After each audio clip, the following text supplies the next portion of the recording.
기한이익 상실, 지급명령, 지급정지 당황하셨다면 오늘 꼭 시청하세요.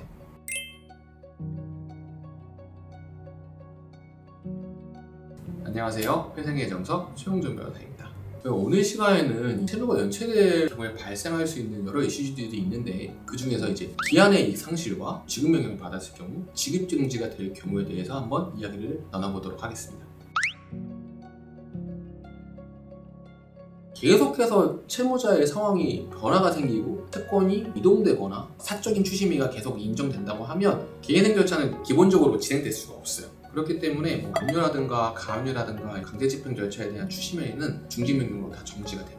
그런데요, 이런 강제집행 관련된 거 말고요, 은행으로부터 변호사님 이런 문자 날라왔어요 하고 당황하시는 분들이 계세요. 이 문자의 경우는 뭐냐면 카드 연체금액 미납으로 약관에 따라서 기한이익이 상실되었으니 전체금액 변제해라 이런 내용입니다. 기한이익 상실은 민법 제388조에 명시가 되어 있는 건데요. 쉽게 말씀드리면 대출 계약을 전제로 말씀드릴게요. 대출 계약을 하면 어떤 조건이 정해져 있어요. 특히 돈이 빌린 채무자가 지켜야만 하는 조건이 정해져 있는데 그러한 조건을 지키지 못했으니 이제는 당장 나한테 이 채무금 전액을 다 갚아라, 그런 취지에서 기한의 이익 상실을 말할 수 있는 거고요. 결국에는 채권자가 조건이 지켜지지 않았기 때문에 일시에 돈을 다 갚아라고 말할 수 있는 권리의 기반이 되는 게 바로 기한의 이익 상실입니다. 그래서 결국 채권자 입장에서는 연체가 발생하거나 아니면 채무자가 제공한 담보물의 압류 등으로 인해서 어떤 불안한 상황이 생기거나 이런 경우에는 채권의 전액을 받아야 되기 때문에 조건을 지키지 못했고 그거에 따라서 민법에 따라 기한의 이익이 상실되었으니 내 채권을 다 갚아라는 통지를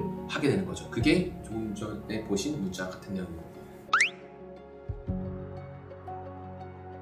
만약에 본인이 아무것도 하지 않고 대응하지 않으시면 법률에 따라 한 번에 갚으셔야겠죠. 하지만 개인회생을 신청하셨고 이미 해당 채권자가 채권자 목록에 포함되어 있다면 당연히 한 번에 갚지 않으셔도 됩니다. 그래서 해당 채권자가 채권자 목록에 잘 포함되어 있고 개인회생 절차가 잘 진행돼서 인가결정이 잘 됐다고 하면 그런 기한이익 상실이 발생한 채권조차도 변제계획 안에 플랜 내에서 월 변제금의 범위 내에서 알아서 갚아지게 되는 거기 때문에 개인회생 신청하신 분들이라면 채권자 목록에만 잘 포함되어 있다면 전혀 염려하실 필요 없어요. 사실 이 지급정지는 법원을 통해서 하는 행위가 아니에요. 어떤 은행에 예금이나 상품을 보유하고 있는 채무자인데 연체 사고가 발생하고 하면 은행에서는 일단 돈이 못 나가게 취급 못하게 막는 겁니다. 그런 걸 지급정지라고 하는데요. 특히 지급정지의 경우에 은행은 채권자 입장에서 그 채무자의 예금 통장에 상대 조치를 할 수도 있고요. 또 예치된 예금을 대출금의 한도 내에서 회수할 수도 있는 거죠.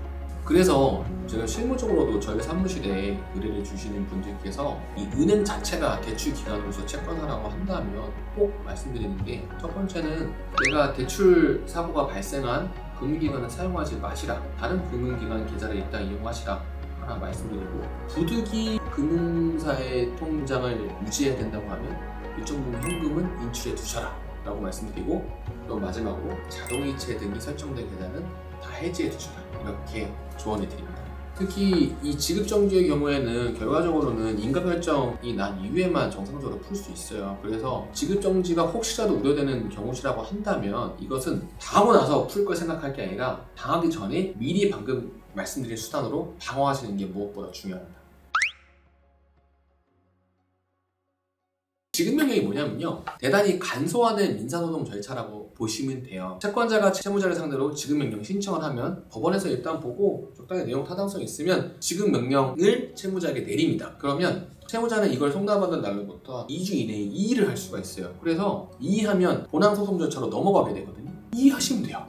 사실은 이의신청서에는 이 사유도 기재하게끔 되어 있지만 사유 나중에 해도 돼요. 언제 송달받은 지급명령 결정에 대해 이의합니다 한마디만 써서 벌을 내면 확정은 중단되고요, 본항소송 절차로 넘어가고요. 이 채권 문제로 인해서 다툴 부분이 있다고 하면 상당한 시간을 벌 수 있어요. 근데 문제가 뭐냐면 이의를 하지 않고 확정되잖아요. 그럼 대법원 확정 판결과 동일한 결론이 있습니다.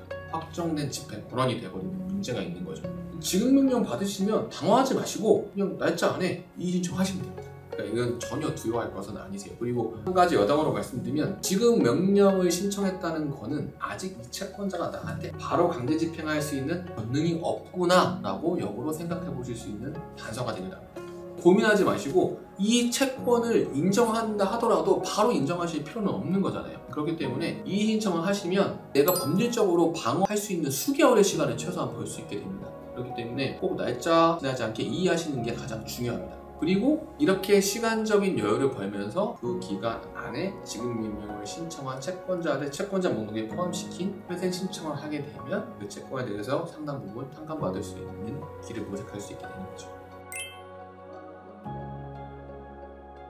사실 그거는 채권자의 의사일 수 있는데요. 채권자 입장에서는 지급명령을 통해서 만약에 이게 확정된다고 하면 확정된 채권을 보유하게 되는 거잖아요. 그리고 개인회생 신청을 해서 변제계의 인가를 받는다 하더라도 채무자분들께서 무조건 완주를 하시는 거 아니에요. 중간에 납부를 하지 못해서 폐지 받으실 수도 있고, 그러면 잔존 채권자에게 대해서는 확정 채권자는 다시 바로 강제 집행 같은 거 할 수 있잖아요. 만약에 지급명령이랑 이런 어떤 판결받은 게 이런 게 전혀 없다고 하면 법률상으로 인정받는 채권자는 될 수 없는 거죠. 그렇기 때문에 지급명령을 채권자 입장에서는 하려고 하는 겁니다.